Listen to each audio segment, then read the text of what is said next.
गुरुजी live को इतना अधिक बिजी कर दिया है कि समय से लाइव ही नहीं सुन पाती हूँ, आपकी बड़ी दया है।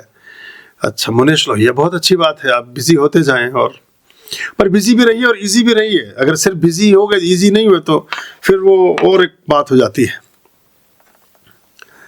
एक कहानी है बड़ी सुंदर, बड़ी छोटी सी, पर वो बड़ी सार्थक। बहुत बार मैंने उसको चर्चा की, फिर से एक बार चर्चा करता हूँ क्योंकि मुझे बड़ी प्रिय है। सिकंदर आ रहा है हिंदुकुश पर्वत को पार करता हुआ और प्रविष्ट होता है ये मेसोपोटामिया और मिस्र की सभ्यताओं को लांघता हुआ इधर अफगान के आसपास पहुंचा है। भारत का हिस्सा है अफगान उस समय। एक फकीर बैठा है, एक साधु बैठा है किनारे, नदी के गीत गा रहा है। सिकंदर पहुंचता है तो कहता है कि तुम जानते हो मैं कौन हूं? तो जो कौपीनधारी, एक लंगोटी बांधे हुए एक फकीर बैठा है, एक साधु बैठा है, एक झील के किनारे धूप को सेक रहा है। उसका कुत्ता बराबर में बैठा हुआ वो भी अपना आनंद ले रहा है धूप का। थोड़ा सा उन्नीदा है, थोड़ी धूप सेक रहा है। कहता है सिकंदर कि तू जानता है मैं कौन हूं? वो कहता है मैं खुद को ही नहीं जानता कि मैं कौन हूं। हु एम आई? मैं स्वयं को नहीं जानता, मैं तुझे क्या जानूंगा? और तुझे नहीं पता कि तू कौन है तो मैं क्या बताऊं कि तू कौन है? तुझे पता होना चाहिए था कि तू कौन है, पर न मुझसे क्यों पूछता कि जानता नहीं मैं कौन हूं?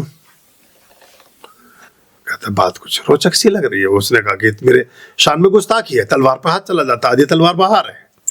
साधु फिर अट्टहास लगाता, बोले हम मर चुके पहले ही। और लाउत से जैसी आत्मा का विचार कहीं रहा होगा। बोले मरे पड़े हैं, क्या करोगे तलवार को, फालतू में परिश्रम कर रहे हो। कहो तो कूद जाए झील में या काट के गर्दन देते तुम्हारे हाथ में। हम तो अलग टाइप के लोग हैं, हमें फर्क ना पड़ता इससे कुछ भी। डर वर ये सब चीजें बहुत पहले छोड़ दी। तुम डरपोक लगते हो इसलिए बार बार तलवार और शस्त्र का सहारा ले रहे हो। पंजा लड़ाने बैठ जाओ तो तुम्हारा पंजा गिरा दूं मैं, इतना मजबूत आदमी हूं। तुम शस्त्र के बहाने से मुझे डराना चाहते हो, तुम डरा ना पाओगे। अब सिकंदर थोड़ा घबराया कि ऐसी भाषा तो किसी ने कभी बोली नहीं थी। बोले मैं आपसे प्रसन्न हुआ और मुझे आपने प्रभावित किया और मैं आपके साथ कुछ बात करना चाहता हूं। मेरी माँ ने मुझे कहा था जब मैं चला था, ग्रीस के ऊपर एक जगह है जहां से सिकंदर का एक स्थान रहा है, कि जब मैं चला था तो मेरी माँ ने मुझसे कहा था कि भारत में साधु को लेकर आना, वहां के किसी संत को ले आना कैद करके या पकड़ के या प्रसन्नता से या गुरु बनाकर या कुछ भी करके।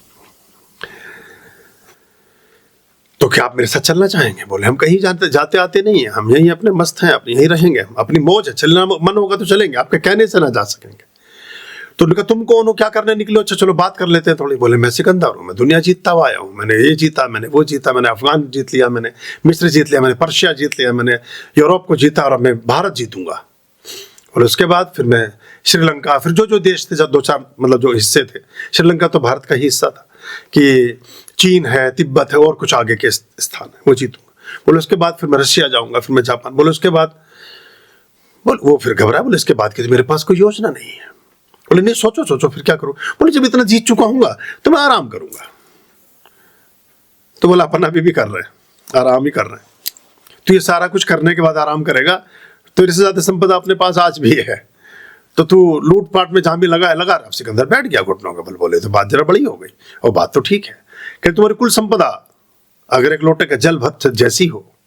बोले ऐसा कैसे हो सकता है? बोले तुम मरने के नजदीक हो, कल्पना करो, और तुम्हारा जीवन जल से बसता हो, और कोई चिकित्सक ये कहे कि थोड़ा सा जल मिल जाए और जल कहीं है नहीं, और एक लोटा जल से तुम बच सकते हो, तो क्या कुछ कर दोगे? कहते मैं आधा राज्य दे दूंगा। बोले आधे राज्य को देने को मैं सहमत नहीं, लोटा अपना जल का देने को। अब क्या करोगे? बोले पूरा राज्य दे दूंगा। तो लोटा उठाता 500 पलट देता झील में कि तेरे पूरे राज्य की कीमत से लोटे के जल के बराबर है। तेरा पूरा राज्य तेरे जीवन ना बचा सकेगा, ये जल ही बचा सकता है जीवन।